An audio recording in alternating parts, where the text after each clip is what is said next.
Hello everybody, welcome back to Tom Reads Things. My name is Tom. I hope you're all very well. Welcome to another Vlogmas video. I'm in my dressing gown. So today, what we are going to do is part 2 of Tom Eats Things. We are going to do a vegan, sweet, festive recipe.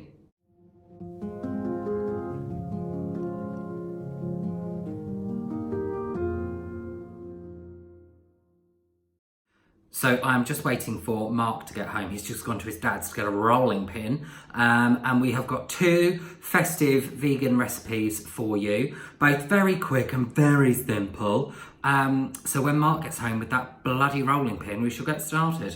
But before he comes back, I'm going to make myself a nice festive cup of Snow White tea.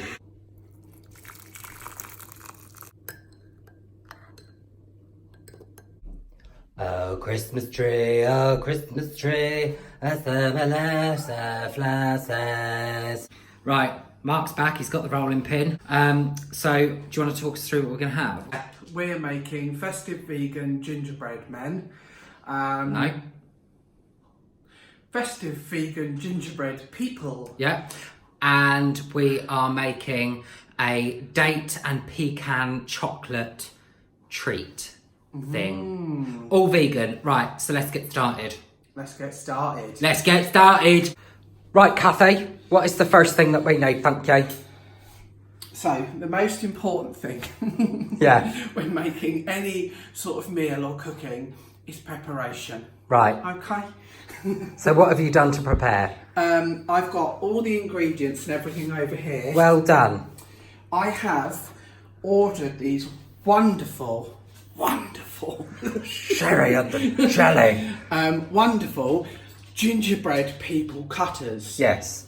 The outside one is Tom because it's massive. Yeah. And the one in the middle is me. And then the very one on the inside is Harry and Sally combined. Sally Kikey, yeah. Yeah. Right, so get started. So, He's in the fridge. in the fridge. So these are all the ingredients. We had some chia seeds already. Because we're so healthy. Because we're so healthy, yeah. Are they still all right? Yeah. Yeah, they're fine. So we've got all of the ingredients here that we need. This is a BBC good food recipe. One thing that I think is very important, whenever you're looking at any recipes like this that you're doing, if you've not done them before, look at the reviews. Because there's a few things, and it came up a couple of times in this in the reviews for this one, is that there's not quite enough ginger in the recipe. Oh. Give it a little bit of spice. Interesting. So we will be looking at the recipe, and I will be making some slight alterations. Thank you. We do like things nice and spicy. Okay. Thank you, Cathy. Thank you. We need 1 tablespoon. Yeah. That's Tusfaba. of chia seeds. Okay. So we're going to put these in, and we are going to have a level tablespoon. Yeah. And we're going to add that into our small bowl. Wonderful, go. Okay. Yeah. Then on top of the chia seeds, we are going to add in 3 tablespoons of water. 3 tablespoons of water, what now? We're going to give them a quick mix. And we're going to leave them for about 5 to 10 minutes. And they'll go a bit gelatinous, won't they? They will go gelatinous, yes, they will. What a wonderful word. Hi. We invested some time in weighing out all of the ingredients. Yeah, we had to wait. So we did the chia seeds, and it said that we had to wait 5 to 10 minutes to wait until they're gloopy, which we all agree that they're definitely gloopy. Yeah. And then basically while we were doing that, we weighed out the rest of it. So just to talk you through them, we have here 400 grams of plain flour. You do need to have a little bit extra for dusting, so I've left that out. Here we have 200 grams of coconut oil. We have 200 grams of dark muscovado sugar. 1 large tablespoon of cinnamon, and it said 2 tablespoons of ginger. Ground ginger. powder. But actually we've gone for about 2.5, 3, because as I said earlier, it does say that potentially it's not quite spicy enough, so we've gone for a little bit. And we want to, this is really going to make it taste of coconut, so we want to try and mask that flavour a little bit. Masky. Mask. So what do we do now? Is we're going to put our flour, so 400 grams of plain flour, into a mixing bowl.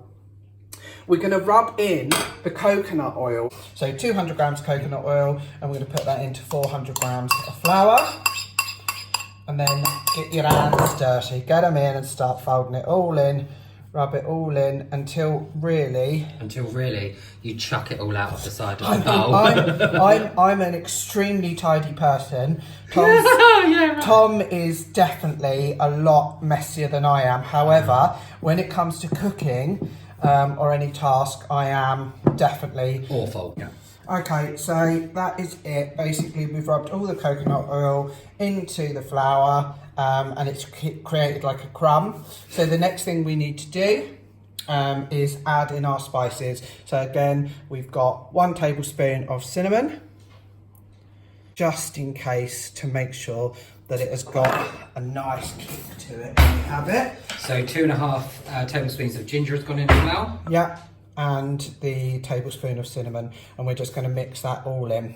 The next thing you want to do then, we've got our mixture over there. We are going to get our sugar. So we've got 200 grams of dark muscovado sugar, and we're going to put that into another large bowl. It's really sticky, this. Look at that there. Yeah, I think that's the point. Yeah, this is probably helps to bind it all, I would imagine, to be honest. And the chia seeds and as the well. Chia seeds, yeah, because you're obviously not using eggs or anything like that in the mixture. So we've got our 200 grams of dark muscovado sugar. We want to add the chia seed mixture. So it was 1 tablespoon of chia seed and 3 tablespoons of water, and you leave it sort of about 10 minutes to get into a gloop. That is so packed full of protein as well, and omega-3s, I think. Omega-3? Yeah. You think that would be fish egg? It does look like fish eggs, to be fair. Looks like a bit like frog spawn, that one. A bit like frog spawn. Now, you want 50 grams of maple syrup. However, it's a bit difficult with maple syrup to measure out 50 grams. So I will just drink some first. So you're going to pour it in a little bowl first. So put it on here, weigh it out. And what I might do is, because this won't all come back out into the mixture, we've got... so what are we trying to weigh out, 50 grams? 50 grams here. Okay. I'm just going to put a little bit extra in because some will stay in the bottom of the bowl. And then we're going to add that into our mixture there. Oh, most of it has come out, but never mind. That'll just be lovely. And then we want, on top of that, 2 more tablespoons of water. And then what I'm going to do is get another spoon out, mix that all up together until really it's like a real sticky paste. You can see now how that's going to all come together and mix into the other one. That's really going to... That just looks quite nice on its own. Just like treacly, isn't it? Yeah, it is a bit like treacle. And now we need to blend the two together to make the dough. Now, what I didn't look at the recipe is how much this actually makes, because if this is going to be gingerbread people, to be fair, this looks like it could make a village worth because we seem to have an awful lot of mixture here. Just put all that in. And then all we want to do is knead it all together until we make a dough. So I shall get started, and fingers crossed, by the time we come back, this will all be as it should. So here we are. I've mixed it all in.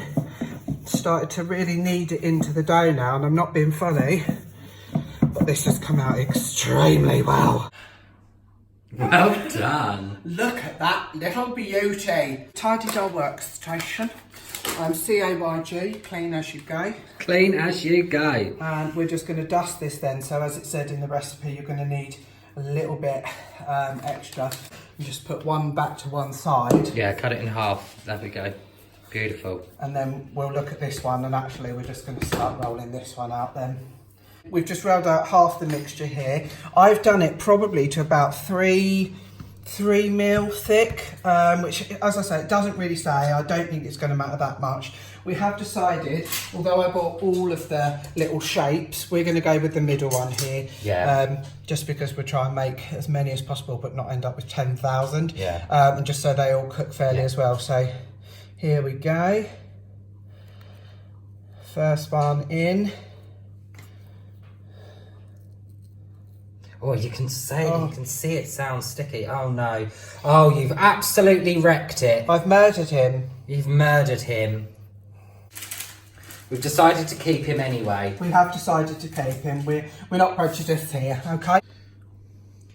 There we go. Look at that. We've still got loads more left over. Yeah, so this is what's left over from the first half of the dough, and then we've got the other. We've got 8 here already. So we're going to get these in the oven right now. And then we will see what they're like when they come out. And in the meantime, I'm going to start on my recipe, which is the dates. Ooh. Okay, so my recipe, you're going to need some dates, some pecan nuts, and some dark chocolate, and if you like, make sure they're vegan, gold, shaky things to go on top.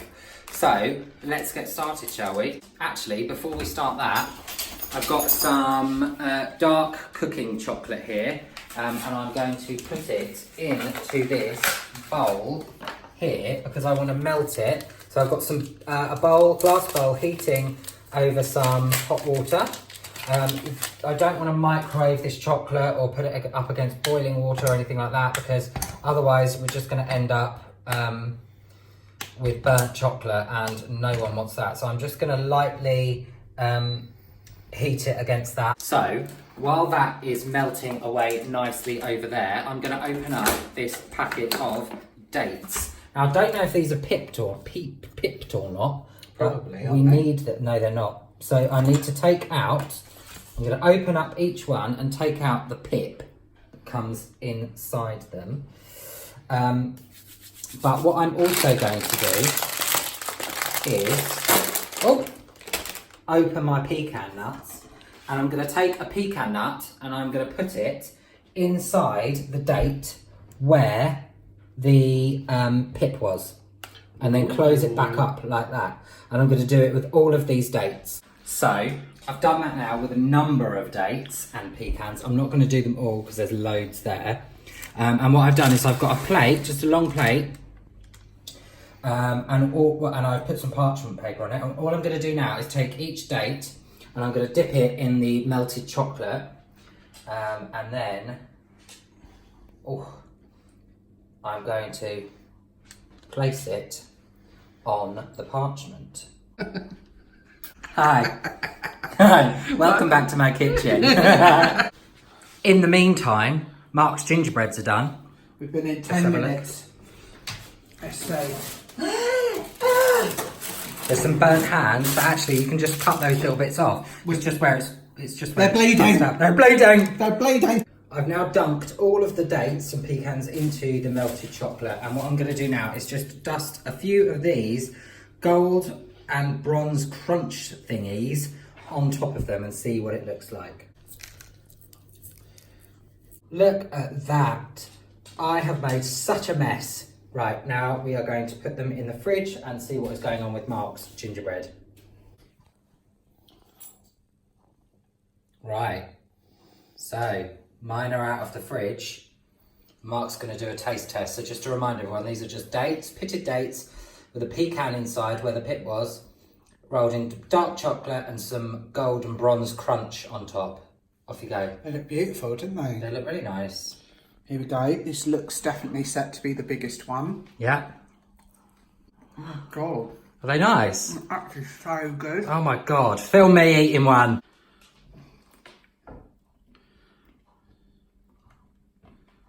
Mmm. They're actually so good, aren't they? It's the dates. The dates are like caramel, aren't they? Yeah. Mmm. The chocolate.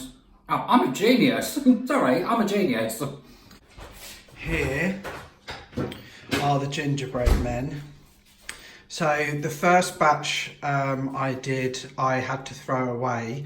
So it turns out the ingredients I had made just over 30. So I think the moral of the story there is check how much the ingredients make. You could use half of that depending on what you want them for. Otherwise you end up with dozens of the little bastards. So the approach that I've taken to decorating my gingerbread men is sort of avant-garde and sort of abstract. So goodness knows what that is. So I've done some of them as people and I've done some of them as just weird things like that. You've done all of yours as people. Aren't they good? Yeah, they're wonderful. He's my favourite here. Right. He looks frightening. Look at that face. You wouldn't want to dish that out at a kid's party, would you? No, you would not. Okay. Let's have a taste test. Oh my God. It's legless. It's legless. It's absolutely legless. Nice? Right, I'm going to try. Nice. I'm going to try. So you're going for that absolute mess there, I'll are go you? for this absolute atrocity here. Really lovely. These are a win. Right, so thanks very much for joining us while we do our culinary treats. I'll be back tomorrow with another Vlogmas video, so I shall see you then. Bye!